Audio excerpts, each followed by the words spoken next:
क्या आपकी यूनिवर्सिटी की एग्जाम काफी ज्यादा नजदीक आ गई है और अभी तक आपने यहाँ पर कुछ नहीं पढ़ा है? अब आप यहाँ पर ये सोच रहे हो आपको यहाँ पर बीएमएस फर्स्ट ईयर में पास होने के लिए आपको यहाँ पर क्या करना होगा। तो आज की इस वीडियो के अंदर मैं आपको यहाँ पर कंप्लीट पासिंग स्ट्रेटेजी बताऊंगा, कैसे आप अपना यहाँ पर पेपर जो है वो यहाँ पर बहुत ही आसानी से पास कर सकते हो अगर आप यहाँ पर ये स्ट्रेटेजी फॉलो करते हो। तो इस वीडियो के अंदर हम यहाँ पर एक तरीके से रामबाण तरीका देखेंगे, कैसे आप अपने बीएमएस फर्स्ट ईयर के अंदर अच्छे नंबर स्कोर कर सकते हो। तो आपको जैसा कि पता है जो आपका बीएमएस फर्स्ट ईयर होता है इसके अंदर आपको यहाँ पर 5 सब्जेक्ट पढ़ने होते हैं और इन 5 सब्जेक्ट के लिए टोटल आपके यहाँ पर 9 यूनिवर्सिटी के एग्जाम होते हैं। तो hey guys, this side doctor Mohsin Meena, कैसे हैं आप सभी? उम्मीद करता हूँ आप सभी अच्छे होंगे। तो सबसे पहले हम यहाँ पर ये जानेंगे रामबाण तरीका क्या रहने वाला है बीएमएस फर्स्ट ईयर के अंदर पास होने का, और दूसरी चीज हम यहाँ पर ये देखेंगे क्या शेड्यूल आपका रहना चाहिए अगर आप यहाँ पर बीएमएस फर्स्ट ईयर पास होना चाहते हो काफी अच्छे नंबरों से।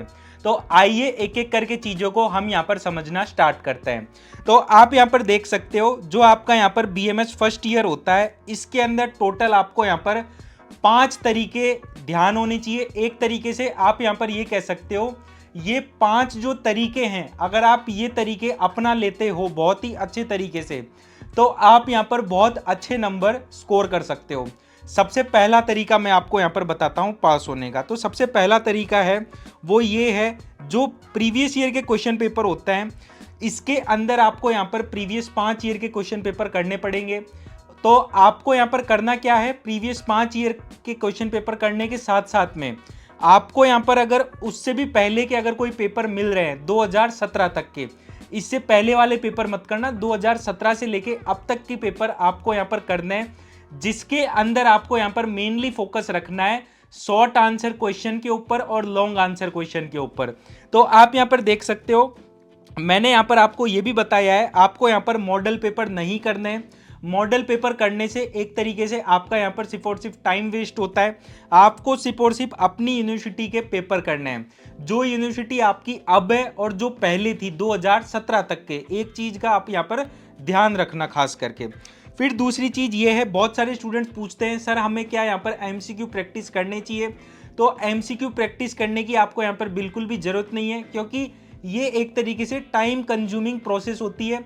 क्योंकि अगर आप यहाँ पर पूरा सिलेबस बहुत अच्छे तरीके से कर लोगे तो एमसीक्यू जो होते हैं वो यहाँ पर उसके अंदर ऑलरेडी कवर हो जाते हैं। फिर आपको यहाँ पर एलएक्यू और एसएक्यू के ऊपर सबसे ज़्यादा फोकस रखना है। तो ये चीज़ आपको यहाँ पर बहुत ही अच्छे तरीके से करते हुए चलनी है। उसके बाद में जो आपका दूसरा तरीका है ये एक तरीके से 100% रामबाण ट्रिक है, जो कि इन्वेंटेड है खुद मेरे द्वारा। मैंने यहाँ पर अपनी बीएमएस फर्स्ट ईयर की एग्जाम, सेकेंड ईयर की एग्जाम, थर्ड ईयर की एग्जाम, फाइनल ईयर की एग्जाम, सारी एग्जाम्स मैंने इसी ट्रिक से पास करी है। तो इस वजह से मैंने इस ट्रिक को यहाँ पर अपना नाम दिया है। तो देखो, बीइंग डॉक्टर की कोचिंग के अंदर जितने भी स्टूडेंट्स पढ़ते हैं उन स्टूडेंट्स को भी मैं यहाँ पर यही ट्रिक बताता हूँ।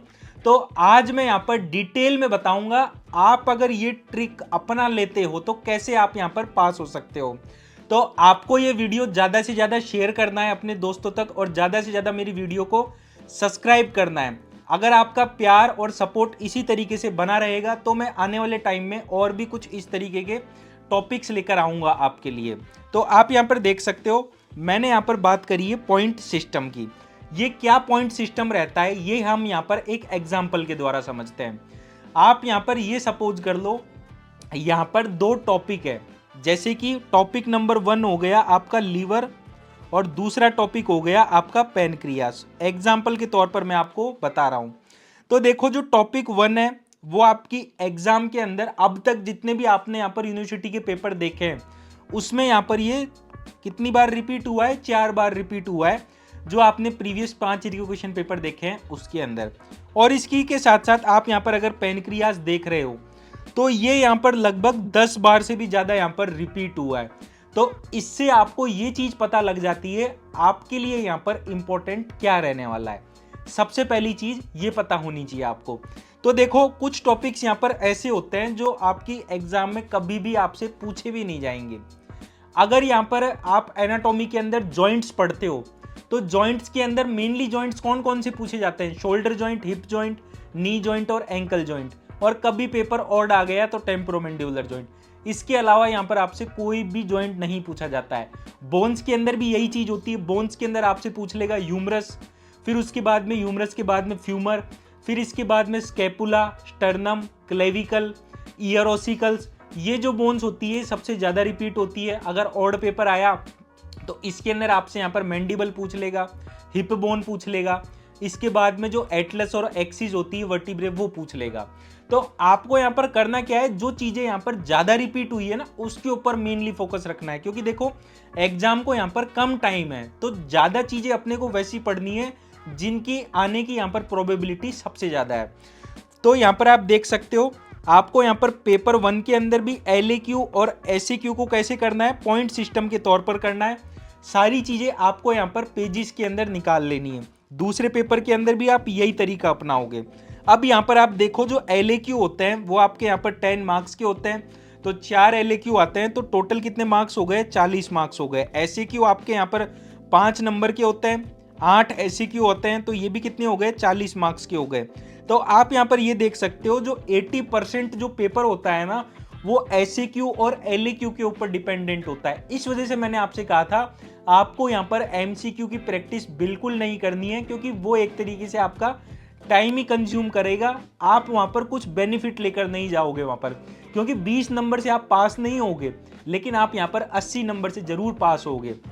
क्योंकि देखो जो MCQ होते हैं ना वो लगभग स्टूडेंट के यहाँ पर 12 से 15 के बीच में MCQ तो किसी भी हालत में सही हो ही जाते हैं, चाहे से कितना ही टफ पेपर आए। तो आप यहाँ पर ये देख लो, अगर आपके यहाँ पर 15 नंबर यहाँ से आ रहे हैं तो टोटल नंबर आपको चाहिए ही कितने, एक पेपर के अंदर अगर आपके यहाँ पर 15 नंबर आ गए, दूसरे में भी 15 नंबर आ गए, तो 30 नंबर तो आपके यहाँ पर MCQ से हो गए। तो लाने कितने नंबर है, थ्योरी के अंदर 70 नंबर लाने, तो 70 नंबर लाना दोनों पेपरों के अंदर काफ़ी ज़्यादा ईजी हो जाता है।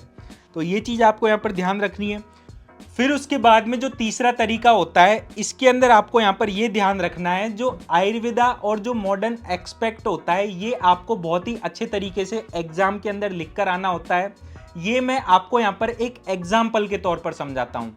जैसे कि कभी भी आपसे यहाँ पर प्लेसेंटा पूछा जा रहा है या अम्बिलिकल कॉर्ड पूछा जा रहा है, तो आप वहाँ पर क्या करते हो, सिर्फ और सिर्फ मॉडर्न एक्सपेक्ट जो होता है वो लिख कर आ जाते हो, लेकिन आयुर्वेदिक एक्सपेक्ट को नहीं लिखते हो। अब जैसे कि ये 5 नंबर के अंदर ये क्वेश्चन आ गया, तो 5 नंबर के अंदर आपको जैसा कि पता है 2 पेजेस आपको यहाँ पर करने हैं, तो स्टूडेंट क्या करते हैं, 1 पेज लिख कर आ जाते हैं। तो वो यहाँ पर ये सोचते हैं कि 1 पेज लिखने से हमारे यहाँ पर 5 के 5 नंबर मिलेंगे, लेकिन ऐसा यहाँ पर बिल्कुल भी नहीं है।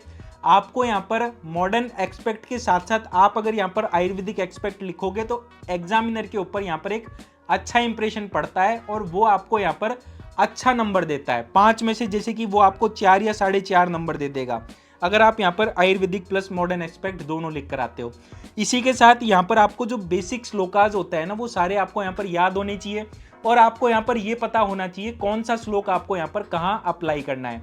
जैसे कि आप यहाँ पर पढ़ते हो आयुर्वेद के अंदर, शरीर इंद्रिय सत्व आत्मा संयोगधारी जीवितम नित्यग अनुबंधस्य प्रयाय आयुष्य उच्यते।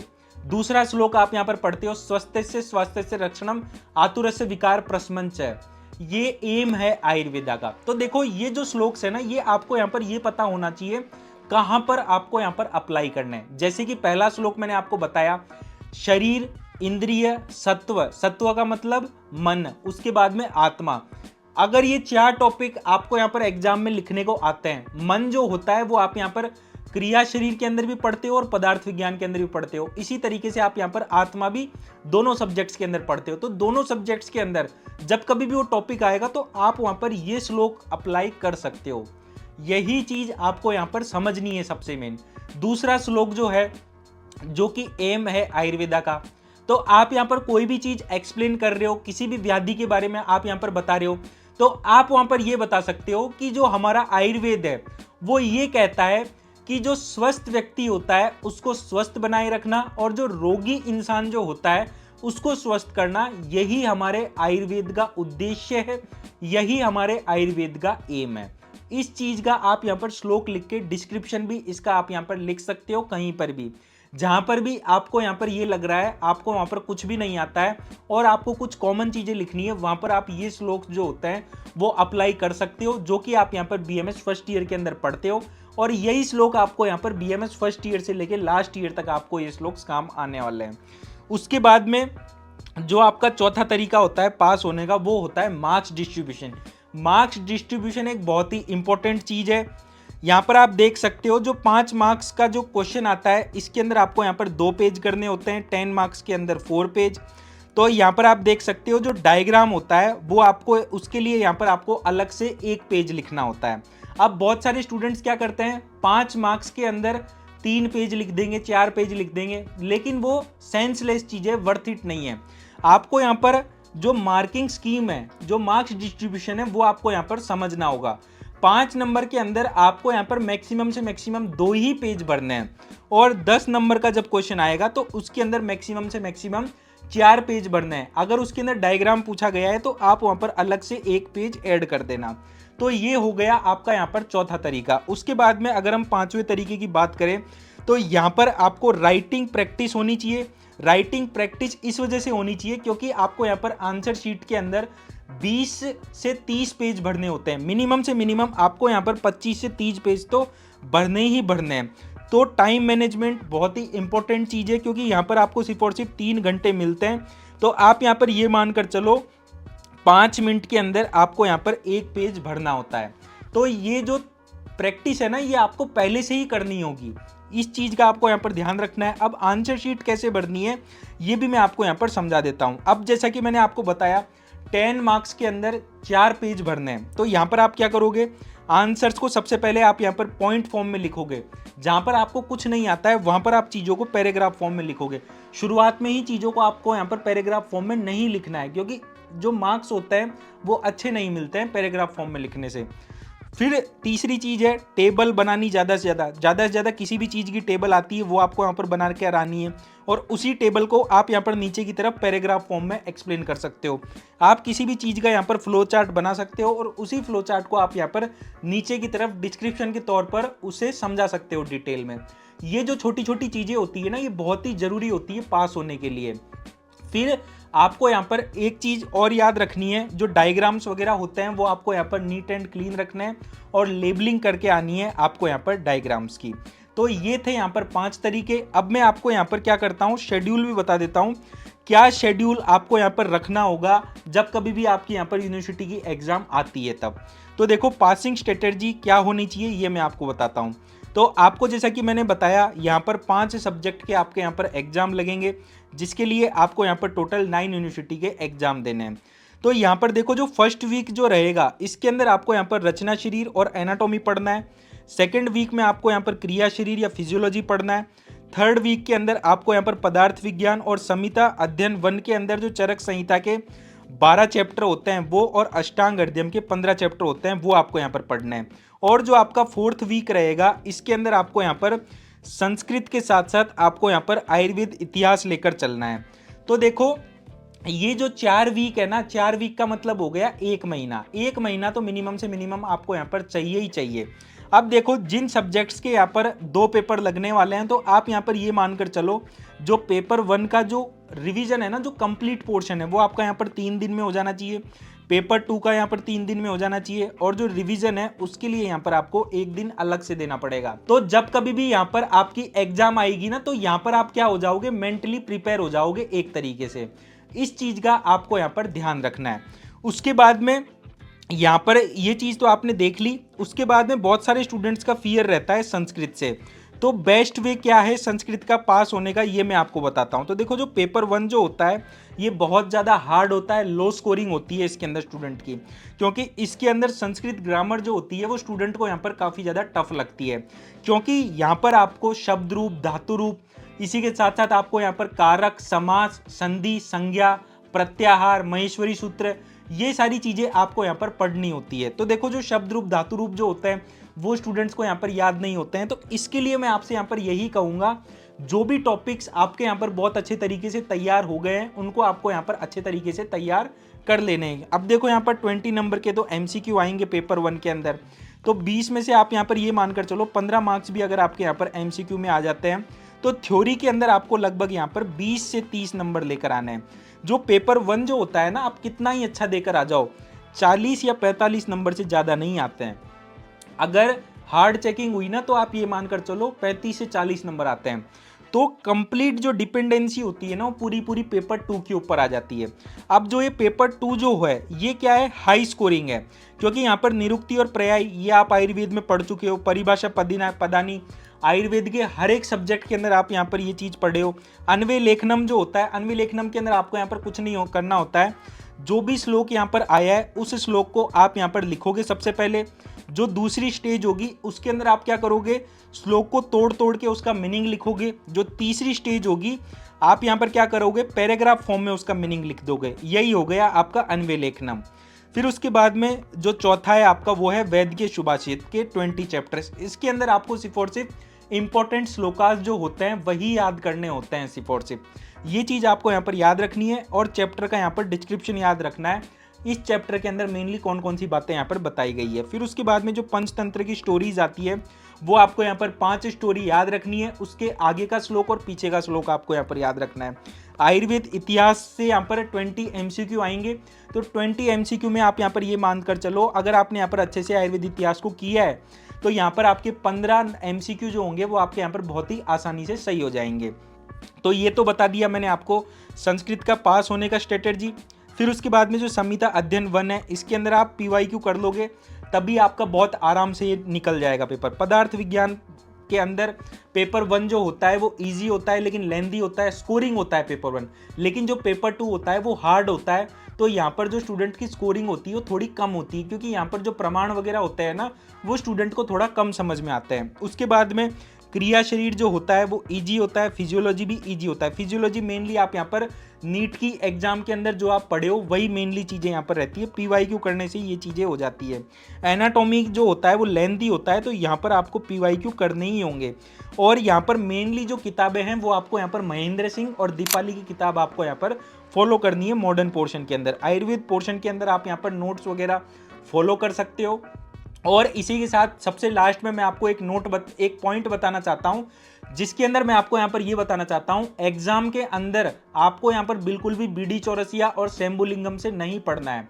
ये जो चीजें होती है ये पहले पढ़ने की होती है डिटेल में, जब एग्जाम आती है तब आपको यहाँ पर मेन चीजें पढ़नी होती है जो कि एग्जाम में आने वाली होती है। तो आपको सारी चीज़ें यहाँ पर समझ में आ गई होंगी, क्योंकि मेनली सारी चीज़ें मैंने यहाँ पर कवर कर दी है। बाकी अगर आपका कोई डाउट हो तो आप कमेंट सेक्शन में कमेंट करके बता सकते हो।